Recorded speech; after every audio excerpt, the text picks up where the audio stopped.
When you help people, that's also planting. Yung mga lumalapit sa atin, tulungan natin sila, that's also planting. You assist, you give, nagbigay ka ng pera, nagbigay ka ng pagkain, lahat ng ginagawa natin towards other people, planting yan.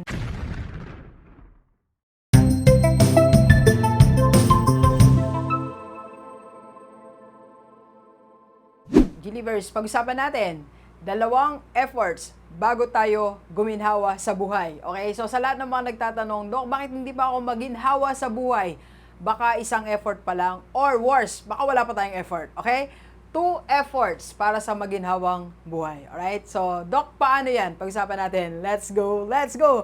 Alright, so tingnan muna natin, kumuha tayo dito sa Bible. Dito tayo mag-aral. So, kung may Bible ako, sundan niyo po ako. Para sa maginhawang buhay, mga OFW, and nandito sa Pilipinas, paano nga ba guminhawa ang buhay natin? Ibinigay na ng Bible ang formula. Tingnan na natin. Tuklasin natin. Alright? So, sa Ecclesiastes po, chapter 3, verses 1 and 2, basahin natin, no? To everything, there is a season and a time to every purpose under the heaven. Ang ganda, no? Verse 2, a time to be born and a time to die, a time to plant and a time to pluck up that which is planted. Alright? Ang ganda po, no? Pwede natin pwede tayong magbulay-bulay o mag-meditate dito. To everything, there is a season and a time to every purpose under the heaven. Ibig sabihin, yung salitang maginhawa, yung experience na ginhawa sa buhay, pwede nating ma-experience. But there is a season for that. Okay? So, bago natin marating yon, meron muna ditong paalaala sa atin. Sa verse 2, sa last part, a time to plant, okay? And a time to pluck up that which is planted. So, simulan natin.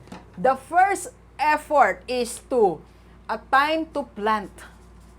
Ito yung first effort natin. We have to plant, okay? We have to do something.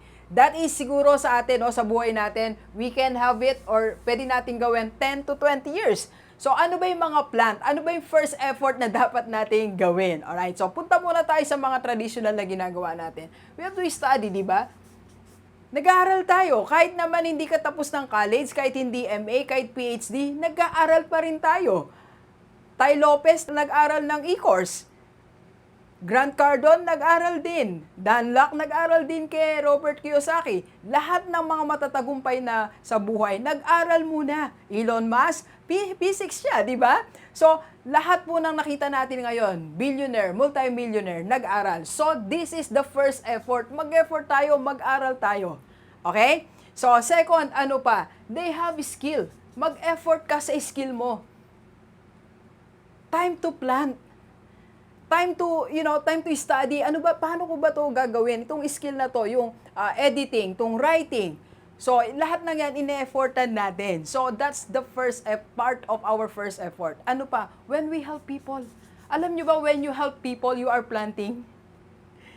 First effort. When you help people, that's also planting. Yung mga lumalapit sa atin, tulungan natin sila, that's also planting. You assist, you give, nagbigay ka ng pera, nagbigay ka ng pagkain, lahat ng ginagawa natin towards other people, planting yan. So, hindi lang tayo nagpa-plant for ourselves, nagpa-plant din tayo for other people. Okay? So, alam nyo, naalala ko si pastor namin, siya po yung nag-initiate talaga, nagpush sa akin, sabi niya, mag-aral ka, kailangan makapag-college ka para matulungan mo yung family mo. So, tinulungan niya ako, nag-plant po siya sa akin.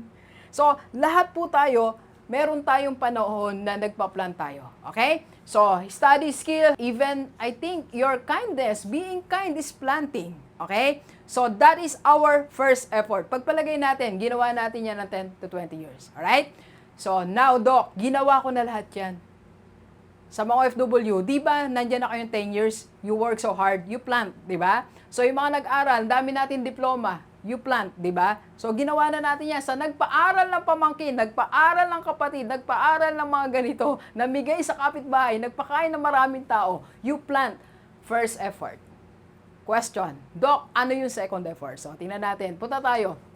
What is our second effort natin para guminawa ang buhay natin? Di ba marami sa atin na nagsasabi, Doc, 10 years na ako sa abroad pero hindi pa ako naginawa kasi wala pa tayong second effort. Okay? So, ano ba yung second effort? Balikan natin Bible verse natin. Verse 2, sabi po doon, and a time to pluck up that which is planted. So, time naman para to uproot, bunutin yung ating pinlant, kung ano may yung itinanim natin. Time to harvest. So, meron pa ring effort to pluck up.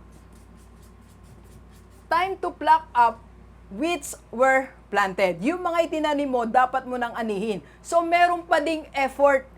Tingnan natin mga farmer. Hindi naman sila, after nila magtanim, 6 months, kusabang umalis yung palay, di ba? Nag-e-effort din sila. Gumigising pa rin sila maaga, di ba? Tinatanggal pa rin nila yon para umani. Tapos, anong gagawin nila? Ibinibilad o kung modern na ngayon, dinadala na sa rice mill. So, madami pa rin process bago sila guminhawa. Bago sila makabayad ng utang, makabili ng ganito, makapagpaaral ng anak. Meron silang second effort. So, sa atin din po, dapat meron tayong second effort. Okay? So, Doc, paano natin gagawin ang second effort natin? So, for example, sa lahat ng mga nag-aral, yung diploma natin, yung study, pluck up. Yung pinag-aralan mo, alalahanin mo. Lahat ng itinanim natin, alalahanin natin, gawa natin ng second effort, gamitin natin what you have studied. Yung skill mo, gamitin natin. Get paid of what you have planted. Get paid doon sa mga pinagbuhusan mo ng time, ng effort, ng focus. Yung diploma mo, huwag siyang manatiling nandyan. Gamitin natin yan. Gawin natin siyang credential to help other people, to help businesses. Okay? So, what else? Yung mga tinulungan natin, you help people, di ba? You assist. You give. Time to pluck up. That is what had been planted. So, ibig sabihin, pwede kang lumapit. Kung meron kang gustong gawin, o gawin natin to, tulungan mo naman ako dito. Mag-e-effort tayo, reach out to people. May effort po bago tayo guminawa. So, lapitan natin yung mga tinulungan natin noon. Hindi po sila sinusumbatan. Dumating ka na sa panahon na kailangan mo nang anihin yung ginawa mo. Okay? The harvest is ready. So, pwede mo nang kunin. Pwede ka na nilang tulungan. Kaya yung mga halimbawa, ikaw FW, no?